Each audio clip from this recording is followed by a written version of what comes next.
right, here we go, ladies and gentlemen. His debut. Now, there's going to be the man right there. That's blue chip right there. You know what? I have to agree with you, Jim Ross. I don't like you, but I got to agree with you. Rocky Maivia is looking good. First, third generation superstar ever. His father really made a name for himself here in Madison Square Garden. So did his grandfather, Rocky Maivia. Hi, Chief Peter Maivia, the grandfather of that young man. Rocky Johnson, his dad, former tag champion. Well, if he's anything like his father or his grandfather, we're going to have a future superstar in our hands. That's oh, yeah. And again, you wonder whether or not he has butterflies, buttons like Furnace and Paul did earlier. Well, you his know, very first appearance. I know I can take care of his butterflies. Of a better place to get wild than with you in New York City. Oh, come on. Who's going to take Mark Henry's place? Down to business. Hunter, you didn't think I was stupid enough to come out here with 3 guys, did you? Well, let me tell you, this wild man has got a revelation. Let's use deodorant.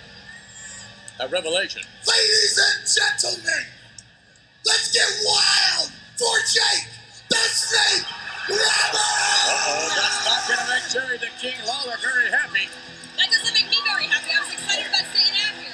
Oh, my goodness. And you talk about revelations. Now we know what the ball men were talking about. Look out. Here it comes. Here it comes. Oh, my God. Somebody do.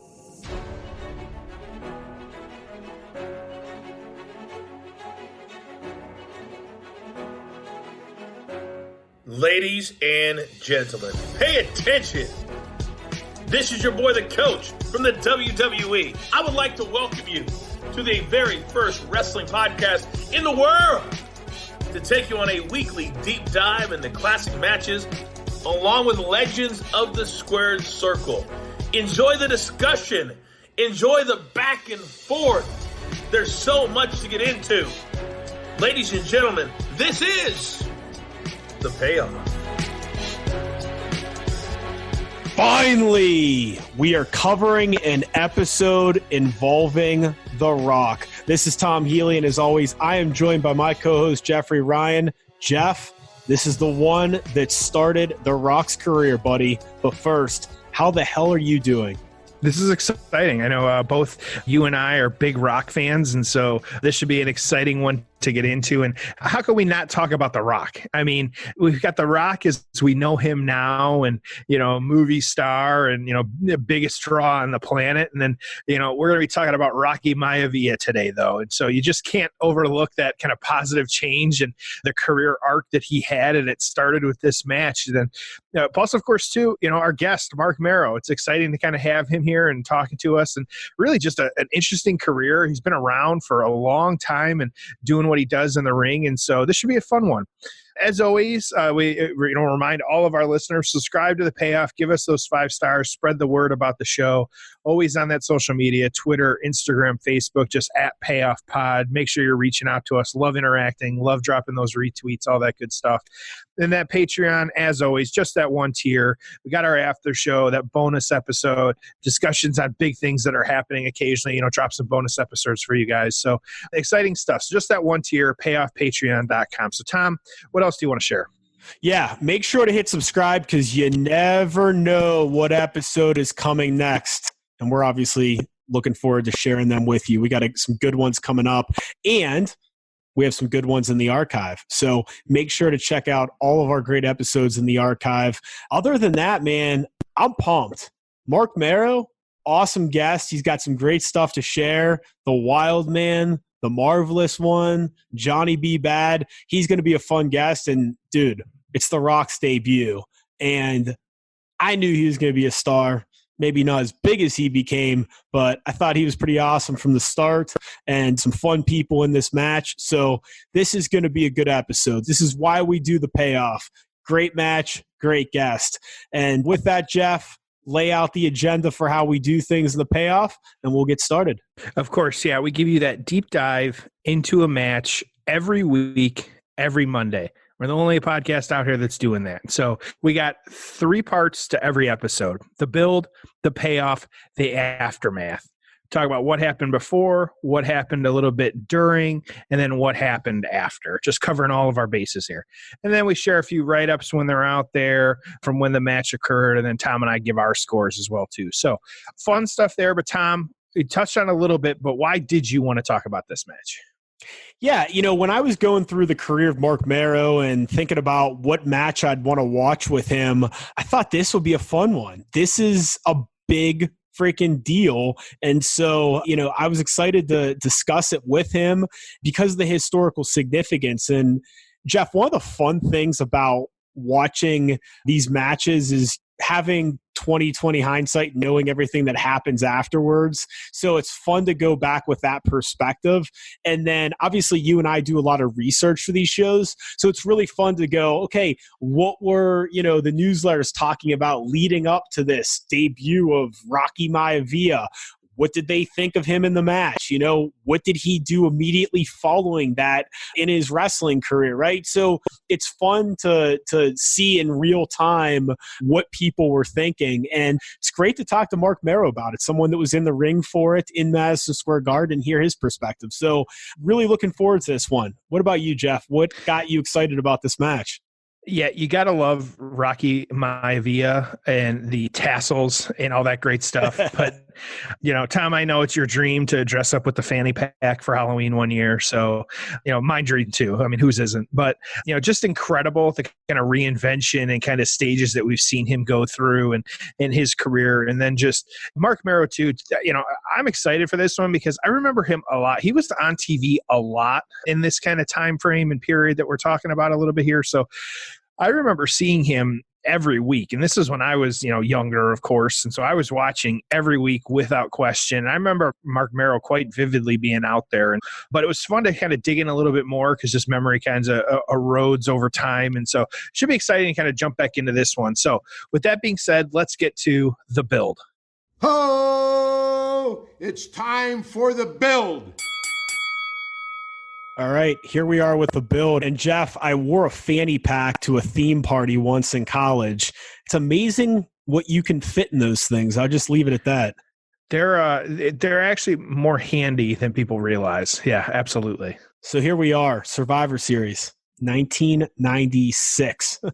It's amazing how much things change in a year. I know we've talked about Survivor Series 1997, talking about different angles and behind the scenes stuff going on at that time. But this is a year prior. And I mean, the company looks a lot different. We're transitioning into the Attitude Era. So November 17th, 96, Madison Square Garden in New York City. Man, I love those MSG pay-per-views. I guess we recently got a Raw and a SmackDown there. It's been a while since we had a major show there. Who knows if and when we'll get another one. So it's a fun environment that we really don't get much these days as wrestling fans, but it's a noticeable difference. And obviously the company always tries to go out of their way for it. The gate of this, 529,000, 18,000 in the arena, second largest gate of the year. So big time show, big time gate. We had a dark match.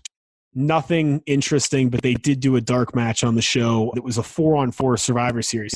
I don't know why, but for whatever reason, we got these 4-on-4 matches. It was probably just something like, hey, we're a little short-staffed, or we want them to go a little bit quicker. I really don't know what the thinking was behind that. First match on the pay-per-view, Furnace, Henry O. Godwin, LaFawn, Phineas Godwin. They were accompanied by Hillbilly Jim. They defeat the British Bulldog, Leif Cassidy, Marty Jannetty, and Owen Hart. So 2 different tag teams on each one. They'd go 20 minutes. Then we got The Undertaker and Mankind. It was part of that. Gosh, it felt like they feuded forever, but we got one of their matches there, 14 minutes. Taker gets the win. Mankind is with the dastardly Paul Bearer, who's a heel at the time. The next match is the one we're here to cover, so we'll cover that later. After the match we're covering, we got Bret Hart defeating Steve Austin in a number 1 contenders match in 24 minutes. Jeff, it's fun to look back because you've got The Rock's debut match, right? So this guy comes onto the scene and he's about to become one of the biggest stars in company history. Then the very next match is Steve Austin in, at the time, what was his highest profile match. This is Bret Hart returning from being gone since WrestleMania 12. And here we are. Steve Austin gets this major shot and almost wins the match, took him to 24 minutes. So we're starting to get Steve Austin as being a big star. So Rock debuting, Steve Austin, his biggest match ever, late 96. And you could argue both guys are on the Mount Rushmore of wrestling in the WWF, WWE, but certainly in this era, the biggest stars. So pretty cool there. Then another one of these kind of throwaway Survivor Series matches, Diesel, Farouk, Razor, and Vader. They're going to go up against Flash Funk, Jimmy Snuka, who is a surprise, Savio Vega, and Yokozuna. No contest in that match. They only went 10 minutes. And then we got the main event, Psycho Sid winning the WWF Heavyweight Championship off of Shawn Michaels. Big upset. The MSG crowd is cheering the heel Sid in this match. Really interesting match. A little bit of an upset. Wild to see Sid being cheered. And yeah, so that's your show. Interesting, because you have some of these throwaway Survivor Series matches, but then you've got Undertaker and Mankind. You've got The Rock's debut. You've got Bret Hart and Steve Austin in a great match. You have the surprises of Jimmy Snuka, who the Madison Square Garden crowd went crazy for, and Jake the Snake Roberts, which we'll talk about. So yeah, mixed bag, man, all over the place on this show, but it was a fun one. Just some things going on in the business. Kurt Hennig, better known as Mr. Perfect, he blindsides Vince McMahon and says, hey, I'm going to WCW and I'm going to start wrestling again. And the money had to be good because he was giving up that insurance policy he had to get back in the ring as a wrestler. So also there's some speculation Randy Savage could be headed back to the WWF. Obviously that wouldn't have happened. Jeff, I think I've made it clear my feelings on the Macho Man and how I wish we would have saw him do some more wrestling in the WWF and not gone to WCW. We could have gotten that Shawn Michaels feud that Randy has been well documented as saying that he wanted. I mean, who knows what would have happened if you had a Randy Savage running around during the Attitude Era. Could have made for some fun matches. And I'd say the same goes for Bret Hart, who would leave before the Attitude Era really got going, or even Mr. Perfect, so they really went in that youth movement, but it would be fun to see some of those legends mixed up in there. Another thing I came across in my research is around this time, the WWF magazine posted their annual circulation, something that all magazines had to do. Jeff, they were printing out almost 500,000 of these per month. I mean, it was pretty widely read. Were you a subscriber? That's crazy to think about that. Yeah, 500,000 magazines being printed every month for the WWF. And now they're lucky to get 1.5 million, 2 million watching. Like, that's nuts. Well, that was my reaction, right? That's exactly what I thought. So you were not a subscriber. I was not. I would, of course, read it in the grocery store line when I was able to, but I was not a full-time subscriber, no. Okay. And I was, what I actually remember better or being a bigger fan of, and I like the WWF magazine, but then they started coming out with this Raw magazine, which I thought was awesome. As I was doing my research, I was going through just Google Images and looking at some of the covers. I mean, if you're listening to this on your phone and you're just messing around on the internet, pull it up. It's kind of fun because they'd have kind of like shoot interviews in there, or like at least be shooting a little bit. There were some with like Chyna and Sable and some of the, at the time, divas on the cover, almost like a Playboy Light, because obviously they kept their clothes on. And then they had like dream matchups of what would happen if the Undertaker and Andre the Giant wrestled and who would have won. And just as like a 12-year-old kid or however I was at this stage, I just thought it was pretty cool. It was a fun magazine, and keep in mind, this is before the internet. So the closest you were getting to kind of a shoot, unless you read the dirt sheets, was stuff like this. So it was fun. But yeah, I mean, you figure 500,000 reading the WWF magazine, however many were reading this Raw magazine, which I'm guessing probably started around this time. And they said just for the WWF magazine, they were doing about 7.6 million of revenue per year. So this is a big deal. And again, it was before the internet, man, whole different time.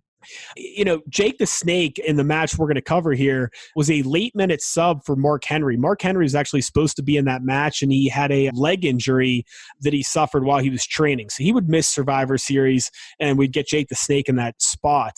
And the last thing, Jeff, I don't really remember this, but the WWF Hall of Fame in 1996 took place the weekend of this show. It was the night before. It was at the Marriott Marquis in New York City. It was kind of weird. They had the 93 kind of quote unquote Hall of Fame was just Andre the Giant after he passed away getting inducted by a video package.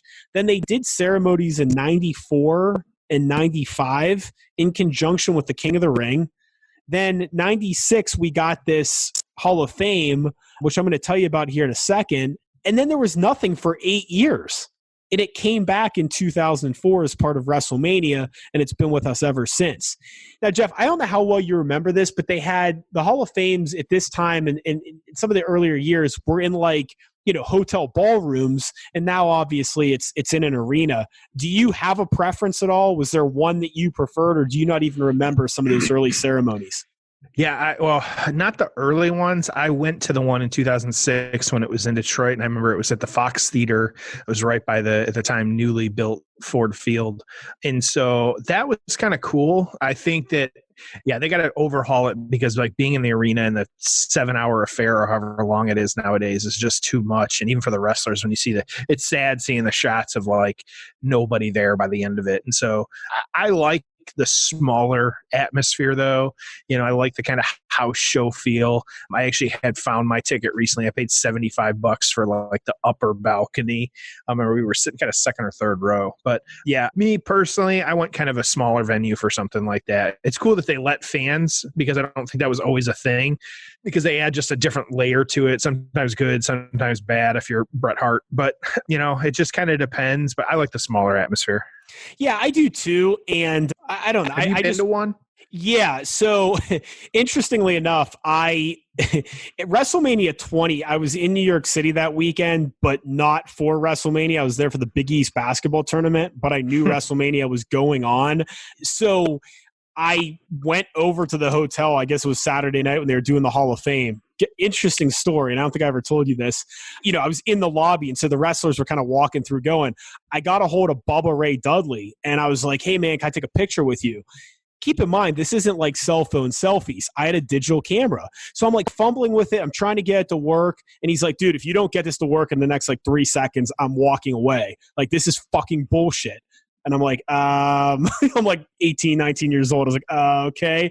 And we didn't get the picture. But I did meet some so I did meet some people in the lobby and got some pictures. And that was at a smaller venue. I think that was a ballroom. And that's when, I don't even think they let you in unless you had like at least dress pants on, dress shirt. It was like a suit and tie affair. And obviously the wrestlers were all wearing tuxedos. I prefer that. So I like that. The other thing that pisses me off, and I've probably been to like 4 or 5 of the arena shows. The other thing that I hated too was there were a number of years, and I remember I was at the Flair one where Flair was giving this like incredible speech, right? He could have been the only inductee and everyone would have been happy and felt like they got their money's worth, and he could have just shot from the hip for 2 hours. But because they were on the USA Network and they were airing live, they were like cutting him off, and then they had to bring Triple H on stage. So it was like, I hated that when they were like timing the speeches. Now, at least with the network, they can just go as long as they want. So I think it's better now than it was for a stretch, but I kind of like these old ones. And if there's one induction that you want to go back and watch, if there's one speech, go back and watch Bobby Heenan. I don't know what year it was, but it was in a smaller venue, and it was phenomenal. Oh, it was just great. He was just fantastic. And he was already kind of sick at the time, but did a great job. So this particular one, there were some fun inductees. The one and Jimmy Snuka was actually one of them, and he got inducted by Don Morocco. Triple H inducted his trainer, Killer Kowalski. Patterson was inducted by Bret Hart. And then the big one was Vincent J. McMahon, Vince's father, and Shane was the one that did the induction. Vince Sr. was no longer with us. So how many total inductees do you think there's been in the Hall of Fame? Oh, total? I have no idea. 204.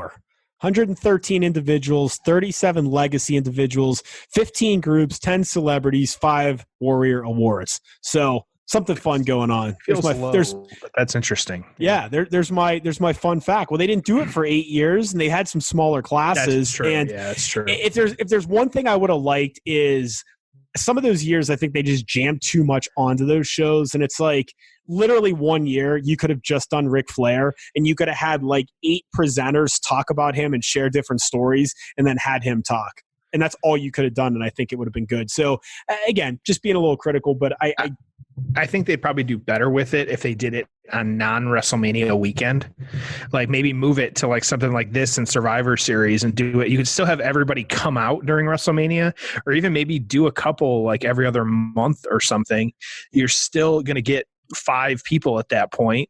You do someone, that, has passed away. And so kind of induct that. So yeah, I think there's some better ways to do it, but we could armchair book that one for a while here. But I think again, it goes back to not working what they're currently doing. But and I'll just say to your point, the Hall of Fame at WrestleMania weekend, they moved it to Friday and it just got lost in the shuffle with everything else WWE and non-WWE going on. So I think they moved it back to Saturday now to like put it more in the middle, if I'm not mistaken. But I don't know. You know what? They're getting better with it. But I think some of those old ones had a different charm, and they're really fun to go back and watch. So that's all I have, Jeff. Let's talk build. Rocky Maivia's debut. Marc Mero, our guest, is involved in all this. What do you have for us?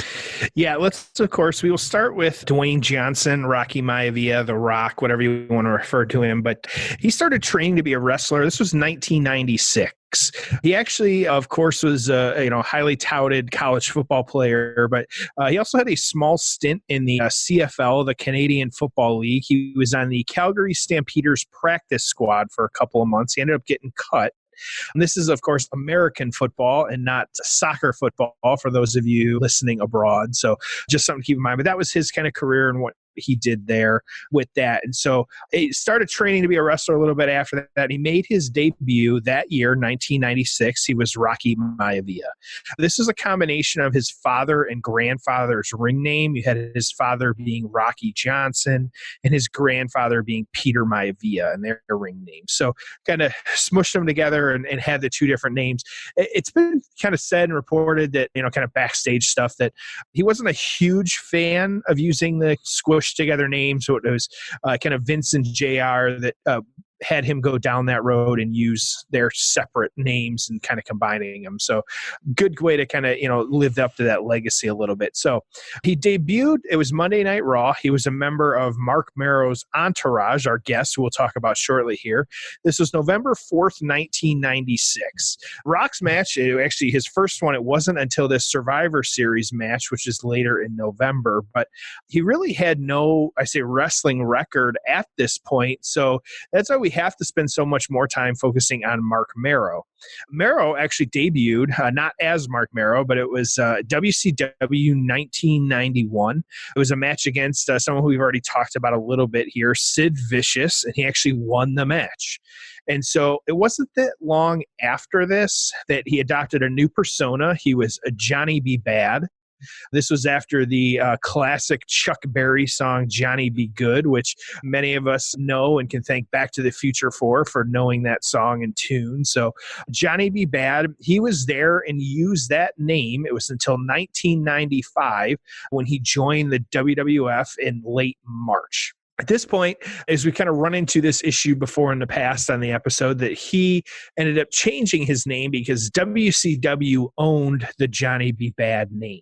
And so that's why he started going by Marc Mero in the WWE, is because he had to. He didn't have a choice. So the story and the build kind of bounces around here a little bit, but there's some continuity as well, too. And so try and follow along with me here, that he immediately started kind of feuding and getting into it, not with one Triple H, but with Hunter Hearst Helmsley.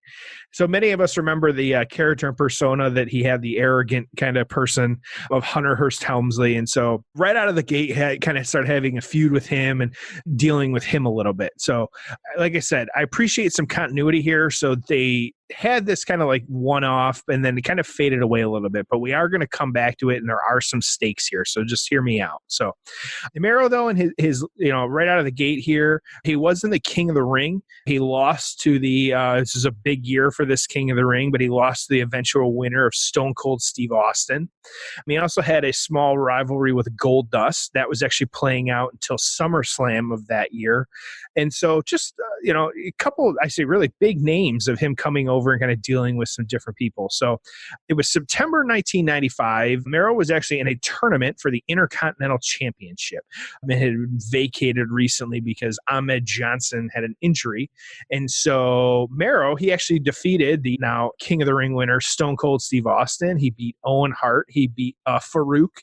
And he actually won the title. And so that month. And so September 1995, Mero was the Intercontinental Championship. Interesting too, this actually played out on Raw. This is not pay-per-view. And so I long for the days of having these kind of title tournaments that play out on TV, but that's just not the world we live in anymore. Yeah, So I mean, with all the programming they have now, I don't understand why they don't do that more often. I mean, even before they brought back the King of the Ring, you and I talked about it on here of just something. Like do a Slammies episode, do a title tournament, like just something. So like something interesting's going on other than match, backstage segment, match, right? I still remember that tournament. And so I was just, it was something different. You felt like, oh, this is kind of a big deal. Love the U.S. Open Challenge. That was fantastic when that was going on. You've always said it too. Like the Intercontinental should be that kind of mid-Carter belt.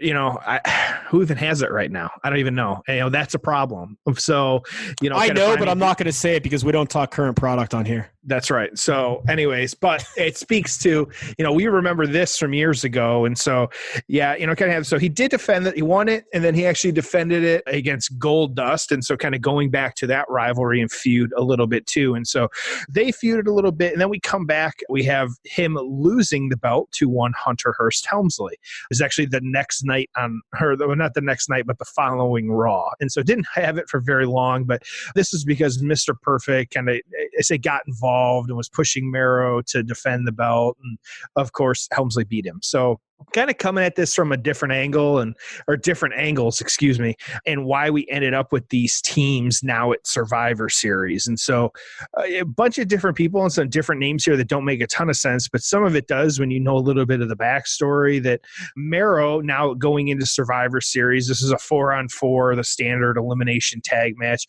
Mero had the face team, and that was him, Jake the Snake Roberts, the Stalker, who was Barry Windham, and then the newcomer on the block, one Rocky Maivia. And the four of them were taking on the heel team of Hunter Hearst Helmsley, Crush, Goldust, and Jerry Lawler. So if you were just reading it, it doesn't make a whole lot of sense on paper. There were also some other kind of angles, like Tom talked a little bit about some injury type things that were happening here too. So, but some of this, and I'm always a fan of like continuity and that long-term booking, a lot of this did make sense. And so kind of looking back on it and why they did it. So Tom, how about your thoughts on just this build? Yeah, I mean, my issue with the Survivor Series matches during this era is they were really interesting, like in 1988 or whenever they debuted, right? There was like a lot of interest around them. And then they reached this period where some years that was just like these dud exhibition matches kind of thrown together that didn't really make sense. And I felt like that's the era we were in. So it's just kind of a hodgepodge of stuff going on that didn't really make sense. And I think that hurts it a little bit. But again, a lot going on, a lot for us to talk about, and great job walking us through the build and a lot of different twists and turns there.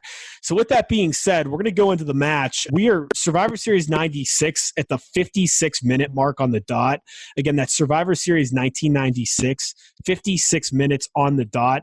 I will tell you that when we did this interview with Marc Mero, the internet connection that I had, because I was in a hotel room, was not great. So it's a little bit choppy. I sincerely apologize.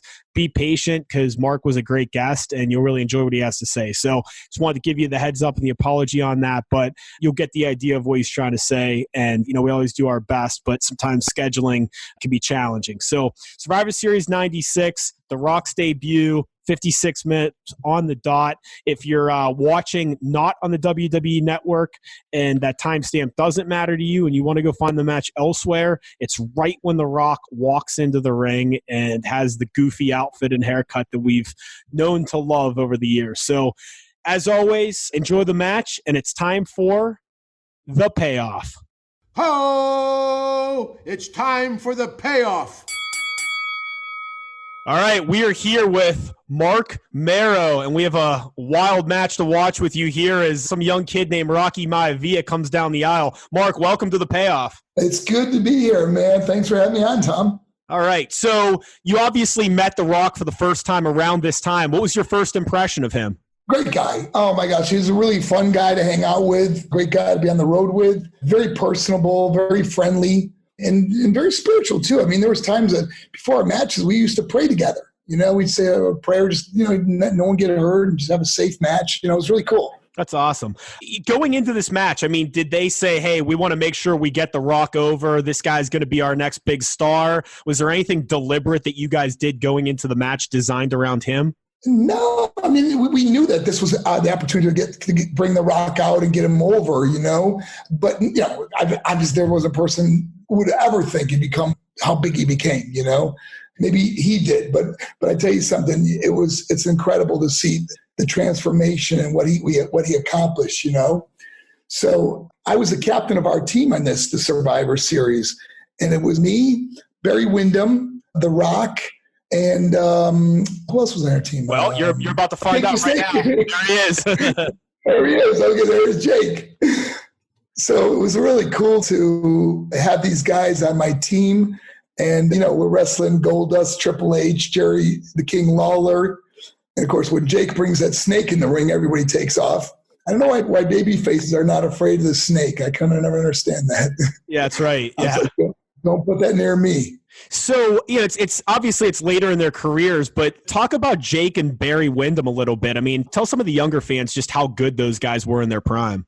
Oh, my gosh. I wrestled Barry Windham in WCW, and he was another talented guy. It was like wrestling Ric Flair. Like, he was that smooth, you know, when you wrestled him. He was but he was so big. He was like a gazelle. Just amazing. Of course, Jake, there's probably not many people that could do a promo better than Jake. You know, he was just a thrill to be around. And, you know, and they were in the twilights of their career at that time. And, of course, knowing The Rock is, we want to get him over and get his name out there. It's Madison Square Garden, New York City.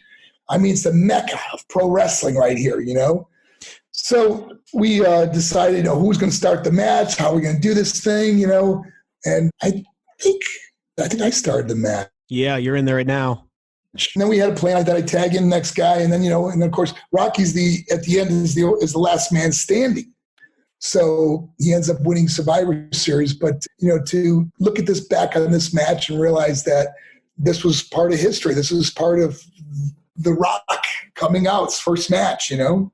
So this is probably one of the first times you worked Madison Square Garden. I mean, did it feel different to work that building? Was it different energy, different crowd? Yeah, because, you know, there wasn't like a WCW crowd. That is really the WWF crowd, you know. So me coming from WCW probably didn't get the response I was hoping for, but all in all, it was still good. They talk on commentary a lot about your feud with Triple H. I mean, seeing how successful he's been behind the scenes, does that surprise you at all? Or did you think, yeah, you know what, this guy's going to be something?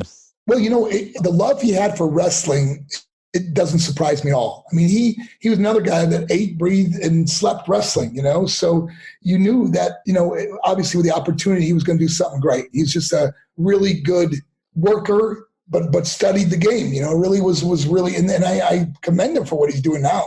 Of all your moments or accomplishments in the wrestling business, what are you most proud of? You know, I guess the most exciting was when I won the first title from Lord Steven Regal, when I won the TV title. It was the first time I won a strap, a belt, and it was just exciting, you know. And then, of course, winning the Intercontinental title with the tournament, you know, gosh, I had to beat Owen Hart. I had to beat Stone Cold Steve Austin. I had to beat Farouk, Ron Simmons, you know. So beating those three guys that win the Intercontinental title was pretty cool. Yeah, I didn't realize. I mean, I guess I should have noticed this before, but Dustin Rhodes is a big boy. I mean, you're seeing him in there against you, and you're no small guy either. But I mean, he was a big athlete. He was another gazelle. I mean, when I say that, I mean like a big guy that can do anything. He was so talented, and I always enjoyed wrestling Dustin. And he's a great guy, too. Really good person. I don't know if you've seen some of his recent stuff. I mean, hell, he's probably, in his 50s. He's in the best shape of his life right now. Yeah, I know, because we were all doing DDP yoga.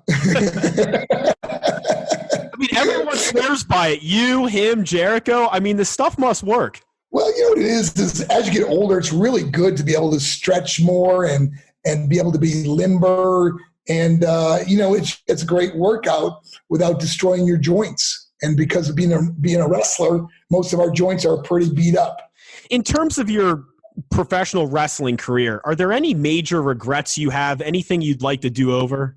That's a great question, Tommy. I often say that by all the paths I took in life, they ended up to right where I am now, and I couldn't be more blessed or happier with what I'm doing now. So maybe if those things didn't happen or I didn't go through tragedies or tribulations, maybe I wouldn't be where I am today, So do I have regrets? Nah, I mean, sure, you wish things could have been different in certain areas and stuff, but no regrets, no bitterness, no resentment, no anger, and most of all, no unforgiveness. Man, I tell you, you either forgive or you relive, and I just will not hold myself back from just living a really peaceful life. Well, I'm sure some of our listeners, probably many of them, know what you're doing now, but for those that don't, tell them. And then, what's an average week or an average month look like for you as you're out there on the speaking circuit? Well, what's funny, Tom, is that when I left wrestling, we were doing about 220, 230, 240 cities a year. It's like crazy schedule we would have. You ask any wrestler back in that time, it was a really hectic schedule. And I remember when I retired thinking, when I retired, I still had 3 years left on a guaranteed contract, and I walked away. I just had enough. But when I walked away, I remember getting on that plane last time and thinking, I'm so glad I don't have to travel anymore. I could just be home, enjoy my life. And then I started the speaking tour. Now I'm doing 230, 250, 290 events a year. But the good thing now is I still get to go out there and entertain and inspire people. But Tom, nobody's hitting me over the head with a chair anymore. At least not yet, okay? But what I do is I go to schools, churches, and corporations all over the country, all over the world now. We even went to Guatemala a couple months ago. We went to Russia and spoke at schools and churches in Russia. I'm going to the UK in November. So, I have this opportunity to really inspire a lot of people through tragedies and triumphs of my own life, my own story. But I really help a lot of young people, especially kids that are being bullied or abused or depressed or going through anxiety or self-harming or suicidal. And that's the joy I have in my life now. Why is it that you think some of the mental health things that you mentioned, why is it that it's more prevalent now than ever before? Well, there's probably a lot of different thoughts of why that is, of what's happening to our kids today. It really is a breakdown of the family. The core of the family has really broken down a lot. Many kids are coming from single-family homes, but I'm watching more and more times that grandparents actually have stepped up to take care of kids today. So when you see a breakdown of the family and also, our social media, our smartphone has outsmarted us in some senses, that we are constantly addicted to this device where it takes away from so many things in our life. I tell you, when you leave this planet and you end up taking your last breath, you are not going to care how many followers you had. You are not going to care how many likes you had. And so many of these young people are so enthralled in what people think or say about them, where we have to understand that you're not defined by have a lot of work ahead of us. I wish I could be on your show and say it's getting better and better, but man, I tell you something, if we don't start doing some things and really come together as a country and stop fighting with each other, we're going to have some really tough times ahead of us. Well, I think that's what's ironic. I was just having this conversation with somebody the other day, but we're more connected than ever.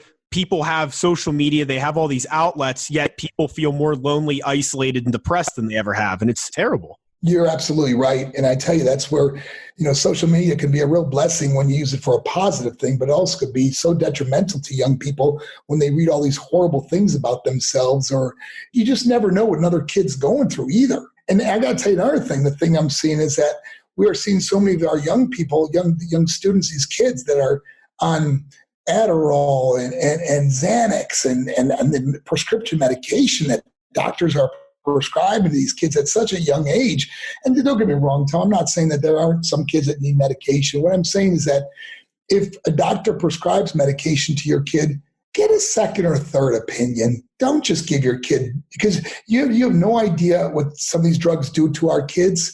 And what are you going to do? Keep a kid on drugs from when they're a little kid up until adult in years and years? We don't even know what long-term effects are doing to our kids. Mark, they would have put me on drugs in first grade if I was a little bit younger, right? I mean, like in this day and age, they would have. At the end of the day, I was just an active social person that needed to channel their energy. I didn't need to be taking pills the rest of my life. Exactly, Tom. And there's also another train of thought is our food has been so processed now. We look at all the people that get cancer today. I think there was a thing I saw the other day, 1 out of every 3 people is going to have some form of cancer. It's like, oh my gosh, are you kidding me? But a lot of it stems from our food is now so processed.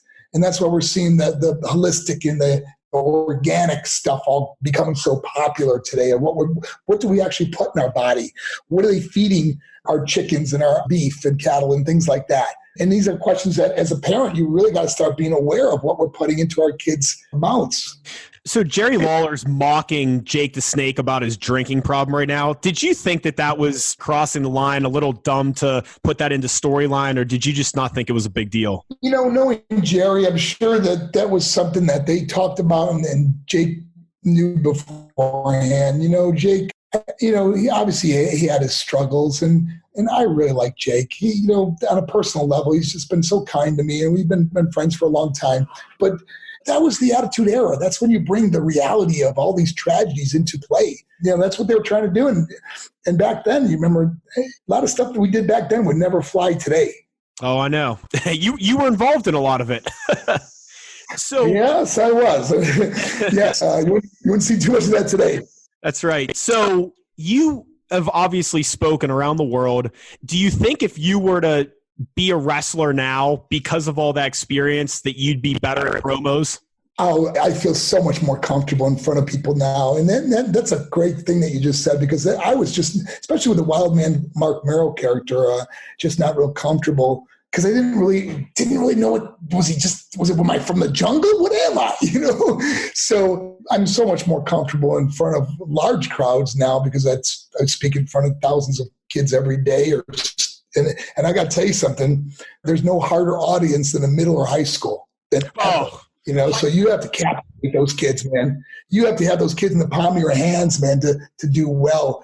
And it's crazy because I often get the kids usually give me a standing ovation at the end of the presentation, which is really cool. It is the hardest audience to speak in front of. Like elementary school kids, they hang on your every word. Adults usually are very respectful. College students are usually okay. That middle school, high school is absolutely brutal. I don't know how you do it. It is the toughest audience to captivate for an hour by far. This is my 13th year doing it, so I've really learned to connect with students. And what's really cool is some of my videos have gone viral where the kids all know who I am, not from wrestling, but from the YouTube videos or something, The Mother's Love videos, and since days they go, oh my God, that's that guy, And so it's kind of cool that the kids kind of know who I am, or the school's promoting me or showing posters or pictures of me and stuff, or they'll show the kids the video and they're really respectful of it too. What's the most important lesson you've learned in life? Treating other people with dignity and respect. It's so important. I find that there's no greater joy than helping another person. And that's where I really found my joy. I tend not to ever talk bad about people or be bitter or resentful in life. And like I said earlier, forgiveness is so important. But Tom, sometimes the hardest person to forgive is ourselves. And sometimes we hold back because we're so mad at ourselves because we did something or we blew an opportunity or ourselves the rest of our life. But it serves as a roadblock to future love or future happiness. Since you've been out there speaking around the world, is there one story or compliment that you've received on the impact you've had that's really stuck out to you and hit home? Oh my gosh, the hundreds of letters we get from students or parents that say I saved their kid's life, that they opened up about a suicide attempt they were going to have. Or one kid that the day before I came, she did a video for us too. She got up on a stool and jumped off and the rope broke from her hanging herself. And then I think it was a couple of days later, I'm at her school doing a presentation and it just turned her life around. And now she goes out there and helps other people. So we see a lot of that. And that's really just such a joy to know that something I said or did helped somebody else. I mean, you've obviously gone on record and talked about some of the challenges you had, I guess, primarily around your 20s. How bad was it? And I mean, how much have you really transformed yourself and persevered through some of that? I was a drug addict. My drug of choice back then, it was cocaine, and I just was doing it every day. And even when I made it into professional wrestling, there was times I would go clean for a while, but then all of a sudden you're on the road with some of the guys and you get hooked up with the wrong people and it comes back and haunts you, And I was actually with some of the wrestler friends that when I overdosed one of the 3 times I overdosed where I should have been dead. But luckily, I made it. And not only that, but putting drugs in your body and then going and trying to wrestle a match or your heart and your body, your mind, you just can't take it. You don't even realize what you're doing to yourself, but you think, I'm an athlete, I can do this, and it was very difficult. But, then I got married and to Rena at the time and cleaned up my life for a while. And then, of course, after a divorce, it was like all the bad stuff came back. And I had to really refocus my life because it was like back to the same old thing. And then losing everything, just losing my marriage, my financially just devastated. And it was at the point where I just wanted to end it all. Really, I was suicidal. I didn't want to be here anymore. And it was just a transformation that turned my life around and realizing that I have a gift that I could help other people. I don't want no one to feel like I felt or went through what I went through. People don't realize that my little brother, he was only 21, and my mom, she was only 58. They died 2 weeks apart. My dad died while I was holding him in my arms from lung cancer. So I lost so much. My little sister died at 21 from cancer. Losing so much, you just tend to appreciate things so much more because most people take for granted the very things they should appreciate. And how long have you been just feeling good now? And, how long has that stuff been past you? I've not touched a drug in 16 years. And I'm really proud of that. And I don't ever see myself ever touching a drug like that because I think it would kill me now. I really do. I'm 59 years old. I'm not no spring chicken anymore, but I value life too much. And I really, really hope I can continue to make a difference. I'm just really not perfect. I make mistakes. I do things where I just look at myself and go, what were you thinking or whatever, just like anybody else. My life's not perfect. But it's not about our circumstance or situation. It's how we respond to those that make the difference in our life. I don't want to make light of drugs, but I've seen how much energy you have speaking in front of audiences. And when you're out there, you don't need anything else to get yourself energized and enthused. I think you're naturally, you have as much energy and enthusiasm as you need, my friend. Oh, Tom, well, thank you, man. I got to tell you that when I walk out there in front of, anywhere from 1,000 to, gosh, what's really cool now is like we go to Laredo, Texas, and they bus the kids all into a big arena where we do 8,000 or 10,000 kids at once, So it's just amazing to walk out there with that kind of energy. And you're right. You don't need a drug to ever feel that feeling of just, oh my gosh, I want to make a difference in this world. Absolutely. If there's one moment from your professional wrestling career that you could live over again right now, what would it be? Wow, that could live over again. You mean that something that was great or something that...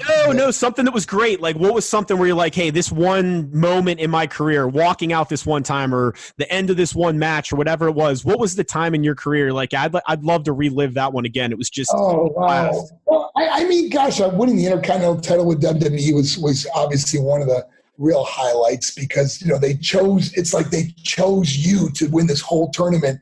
And you look at who's in the tournament, it's the who's who of the WWF. So that was really cool. And then, and then obviously in WCW, my first time being at the Omni in Atlanta where it was sold out or something like that, that you just were in this huge crowd. And it was just incredible to witness and be a part of that. Yeah. That was a great pin you just got there on Triple H. That was a little like springboard reverse moonsault. Pretty cool move. Again, you did really... that move, Tom, I used to do as a kid on a diving board. Really? I would jump one way and spin in midair and hit the diving board and do a backflip or something. And I thought, why not bring this to professional wrestling? I've never seen anyone else do it, but I'll give it a shot, Yeah, I don't know. You don't see that move even now much. I love it. So you know what it is? It's so dangerous because the ropes are always like oily from the guys having oil on their skin. Yeah. So to hit the rope just right without slipping off is really hard. So they just showed some video of Vince McMahon. He's on commentary for this match. The first time you meet Vince McMahon, what's your impression of this guy? Well, Vince was so kind to me because he really wanted me at WWF. He flew me in. I went to his home and had dinner with him at his house. I really felt my career wouldn't have been fulfilled because the WWF or WWE, that's the dance. In other words, the WrestleMania is the dance. And it's a Super Bowl. It's the pinnacle of a sports.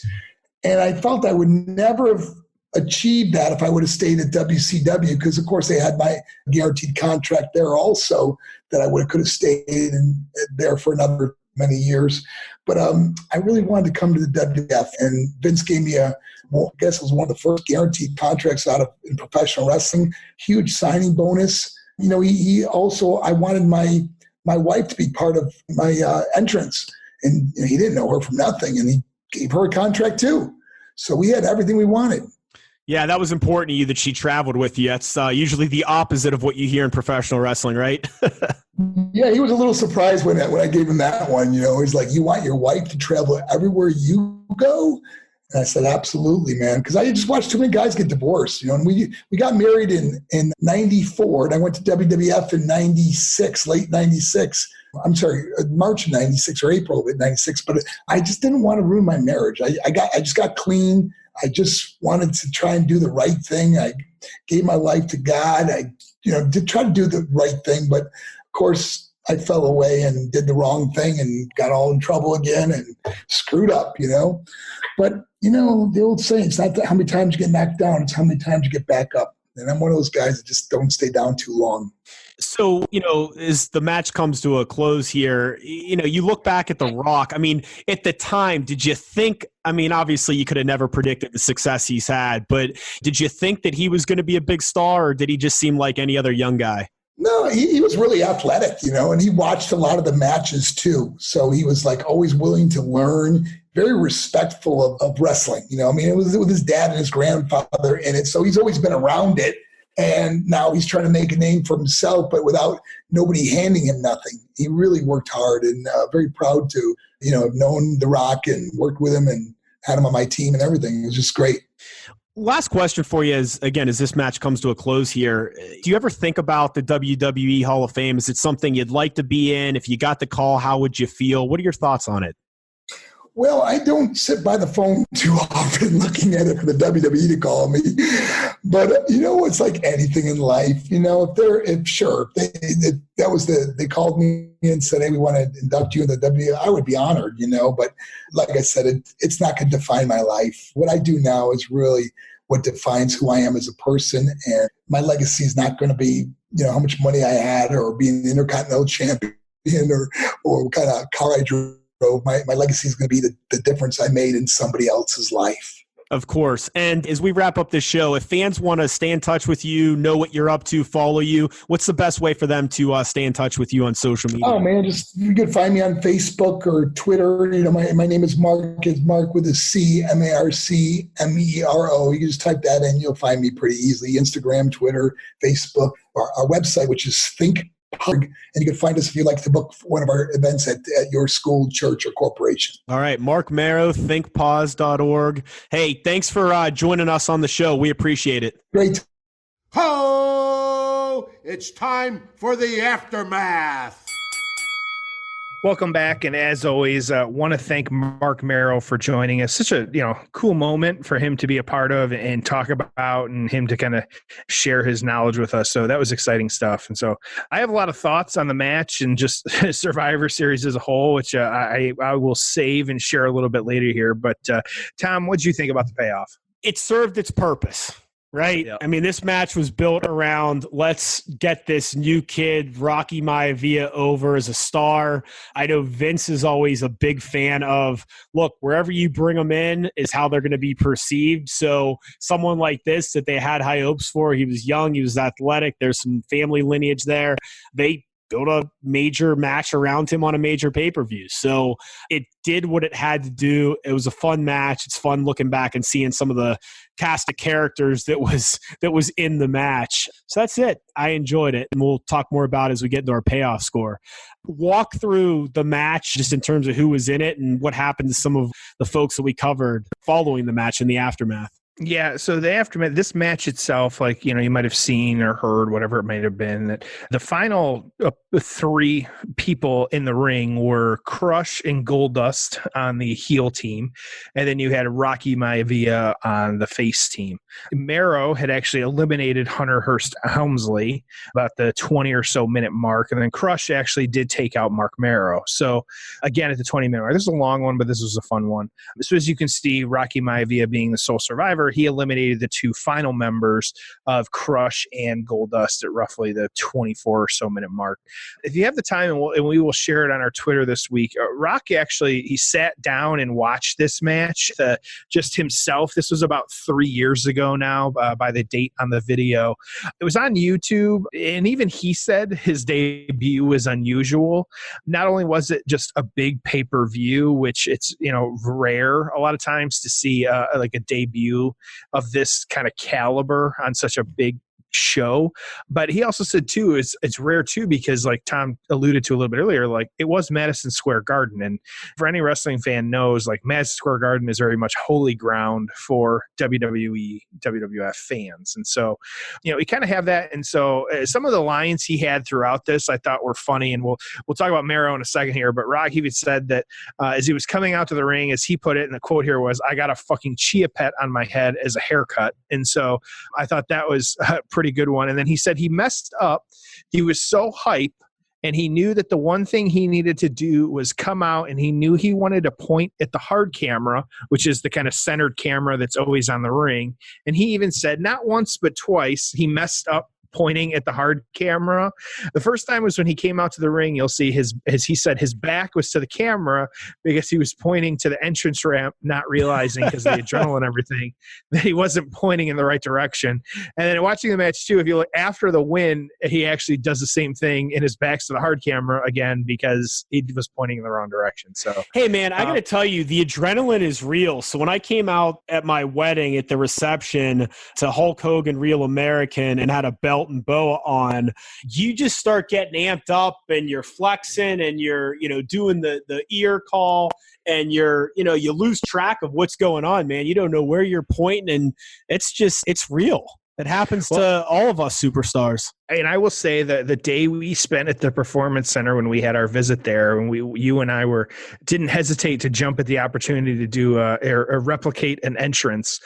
That even doing that, it's hard to describe that to people that haven't been in that scenario. But even you and I, like we speak for a living, and it's what we do. But even just those couple 150, 200 of us that were there, along with the superstars, probably not even that many. Like I blacked out through part of it, like because it was the adrenaline was just going and stuff. And so I did Bobby Roode's entrance, and this is the time when him and Gargano and Ciampa were doing interrupting him on Snapchat or whatever it was, and so they were in the ring. So I remember them sliding in the ring. I remember very little of it, but the pictures tell the story. But it's just because that adrenaline, it gets going. You never know. But that was actually a piece of what The Rock was talking about in this video too. Is that he didn't know how the fans were going to react, and it was him 2-on-1 or 1-on-2. And he knew that he had something when they started chanting his name. And so it was kind of the first. And he said his finisher at the time on this, and this is how the match wrapped up here, was his finisher was the big shoulder breaker, which is that's so bad. What a great finisher. Yeah. Right there next to the leg drop finisher. So yeah, but this isn't like the 80s. I mean, like that, it's just that shoulder breaker was so bad. Yeah.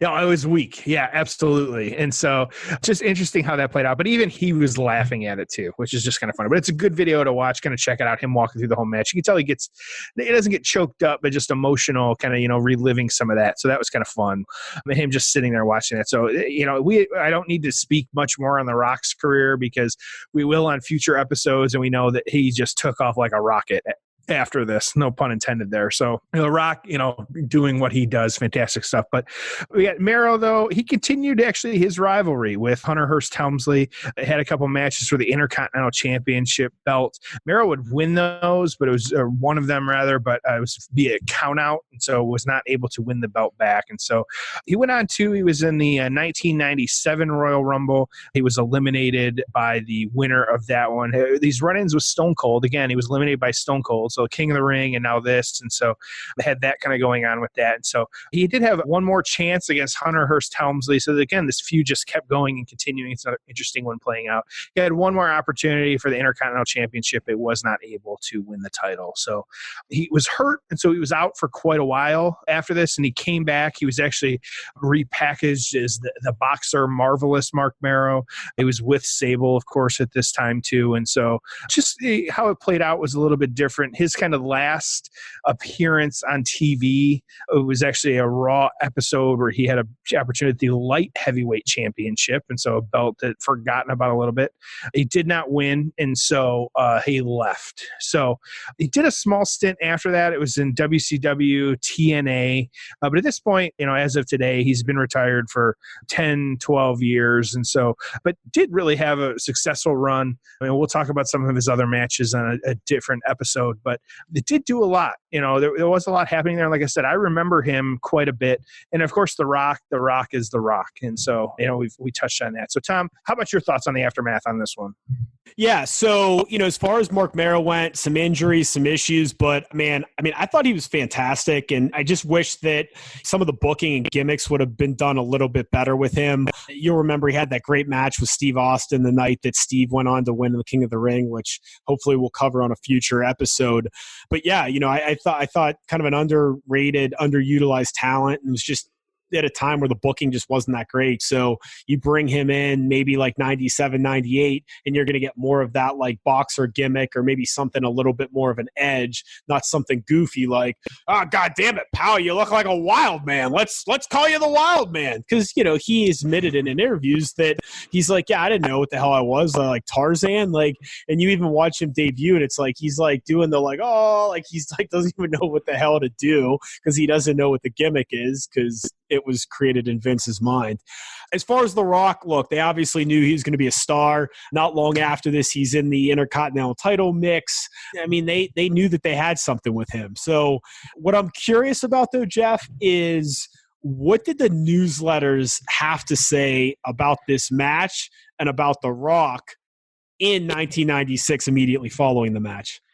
Yeah, I won't read the kind of full breakdown, but I have just some interesting kind of snippets from both of these and all of these. Real quick, I'll just say the Grapple score was a 2.91 out of 5. That was 16 ratings.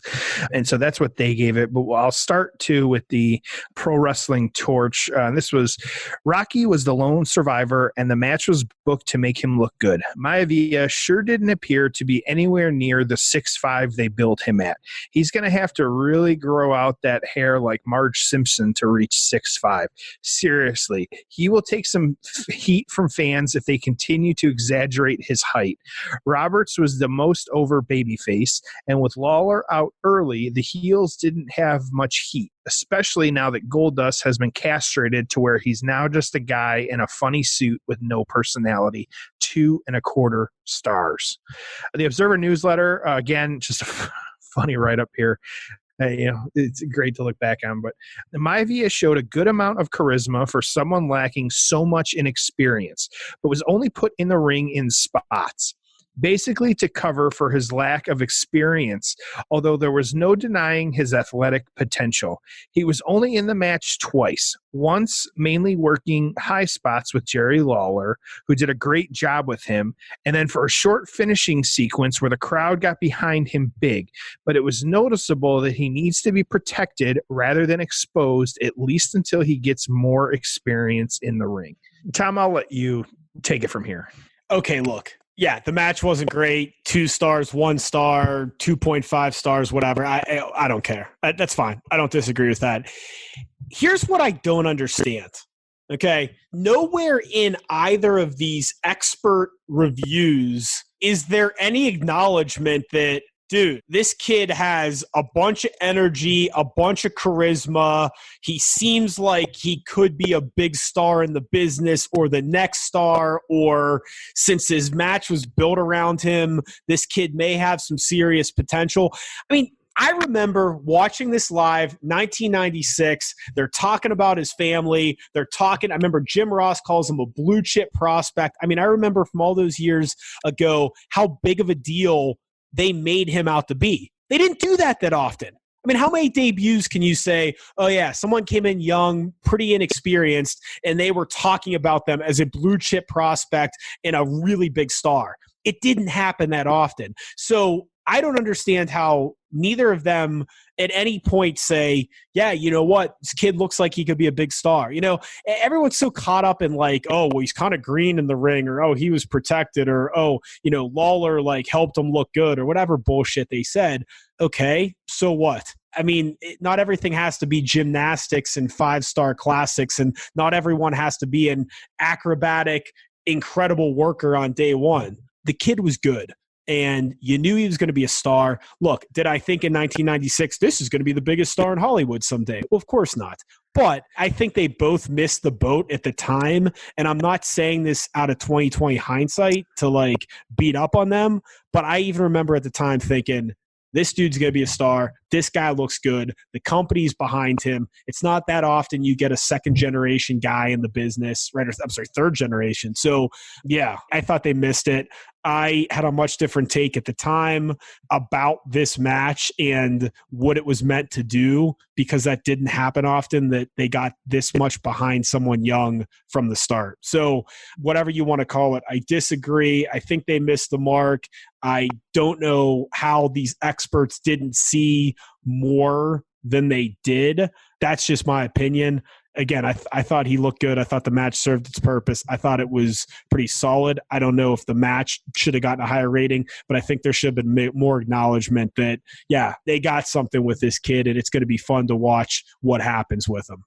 Hey, if you do you agree? Facebook, I mean, do you agree? Do you disagree? Hey, if you put it on Facebook that you're an expert, it makes you an expert, man. So it's one of those things. I think that I couldn't get the image out of my if he had come out with a bald head this first time, like we know The Rock now. I can't imagine how that would have gone over. I will say, you're welcome. I will say that I think that I don't think they could have known the level that he would have risen to. I guess maybe it's not their job to necessarily put someone over, but yeah, I feel like it does kind of miss the mark though in regards to what was happening, because yeah, this was, the big stars were eliminated. This is who you were left with. And so maybe they should have, hey, maybe like keep an eye on him, something like that. Yes, I'm a little bit, I'm like almost thumbs up, agree with you here. I'm probably like 80% with that, because yeah, I think that they probably could have read the signs a little bit more, like see the chessboard and what was playing out, but just wasn't the case that. So, but yeah, I'm kind of right there with you. So we'll jump into our score though, because of the good conversation here, and we'll keep it going there. So everyone knows, Tom and I like to provide our score here. We just look at everything, be it, 1 through 10, the score with the build, the crowd, the commentary, the in-ring product, what happened with the aftermath, kind of long-term things like that, just a really bit of everything. And so, no specific formula, just what couple of marks are thinking. So Tom, I believe this is your week to go first, so I will let you go first. All right, let's see. You had The Rock's debut. You had this match built around this young kid that got a really good pop. The crowd was really behind him at the end. Fun mix of people in the match. Surprised that Jake the Snake comes out. I'm going to put this one at a 6, okay? I think it served its purpose. It wasn't the greatest match, but some cool stuff happening. It was a strong debut. They made him a big deal. Obviously, getting behind this guy was the right thing to do for the company, because he went on to be a massive, massive star. So, yeah, Jeff, I'm giving it a 6. I thought it solid debut, served its purpose, fun to look back at, especially as we do with the payoff score, looking at kind of, the build up in terms of his career before and the debut, and then obviously what would happen afterwards. What about you, my friend? I'm going to give my score. Sometimes I'll try and wait to the end here, but I'm going to throw it out here early. I'm going to give it a 4. I think that take it for like the microcosm that it is in that moment. It's still overall like the match. It wasn't anything to brag about. And I wonder if part of that is just on the Survivor Series format. I've spoken on the after show and this show at length a lot about the Survivor Series format. And I feel like this is at least a little bit truer to how I feel Survivor Series should be playing out, where you do kind of have some teams coming together that make a little bit of sense. The last few years and having the 2-3 weeks lead up before Survivor Series, all of a sudden a red shirt and a blue shirt make you hate each other. So I struggle with that. I'm very high on almost a little bit like they're doing at Crown Jewel, and maybe either do the teams of like legends versus legends, which I think is one way to do it. But I think a better way to do it would be have an actual team of legends that could still go and be out there versus a team of younger guys, and have them kind of carry it and kind of do it that way. But that's my thought. So I think though that this overall, while I think, especially now, Survivor Series was a huge pay-per-view when this one aired. It was, probably the second biggest one, if not, maybe third, depending how you rank SummerSlam. But yeah, it's just such a big deal at the time. Not just credit Rumble, but they are what they are. And I think that, a 4, just for me, I don't know why I can't give it more than that, other than, well, I think it sticks true to the kind of format, just the match itself, and just I'm not excited. Like looking at where those characters are today versus where they were then, I'm not like, oh my gosh, like this was 8. These characters turned into something or bigger. I don't know. I'm just struggling with it. So I'm going to give it a 4 because I can't really. I just can't. You seem very bent out of shape on this one. Like I said, I'm not super excited about it. And I think that's part of it. So, okay, Tom, I'll kind of kick it back over to you. What were your final thoughts on any of this one, and kind of take us home? My final thoughts are you seem very stressed out over your payoff score this week. I need to get a White Claw or something, man. I need to be drinking more often here. So that's maybe we'll start drinking while we do this. All right. You're not already? Right. No, the problem is, we record these like during the work day or right around then on a weekday. Yeah, maybe we'll get a 12-pack of Claws each, and we'll just start cranking out episodes on a Saturday. That'll make for a fun one. Yeah. Man, you guys got a lot more funny. What happened? Oh, we started drinking while we do. We're just drinking more. Yeah. All right. So only final thought I have is I've always been a big Marc Mero fan. So doing public speaking for a living, I respect the hell out of what he does. If you want to learn more about him, he has a website, thinkpause.com. Pause is P-O-Z. Go on there, go on his website, on his YouTube. Just look at some of the stuff he's done. I mean, it's crazy. He'll go out there and he'll speak at like 230 high schools a year. It's just insane, right? And he does some really impactful stuff. So kind of a cool guy. I just love anytime I see retired wrestlers that maybe you don't see or hear from often, but they're doing great things and they're having an impact and they're enjoying life. And so really happy for him. And I think his accomplishments outside the ring and what he's done to help people and his message is really powerful. So just make sure to check him out, support him. Jeff, maybe you can give us his Twitter handle as well. But that's really all I have. Just thanks for being on the show. Fantastic guest. Look forward to having you again in the future. And man, what a blast walking through The Rock's debut match. Yeah, Tom hit it on the head again. Thanks to Marc Mero being here. His Twitter and Instagram and his Facebook, all that social media, he is just at Marc Mero. That's with a C, at Marc Mero. So check him out there. He's very active on all that stuff, so make sure to check him out. And then, closing the show as we like to open here, subscribe to The Payoff. Give us those 5 stars. Spread the word about the show. Always active on social media. You can find us at Payoff Pod. And then that Patreon too, just that one tier, payoffpatreon.com, bringing you all that extra content. So feel free to support the show because we are out there and we want to keep bringing that to you. So, Tom, I smell what you're cooking and it smells like a closing line, my friend. As always, thank you for joining us on The Payoff.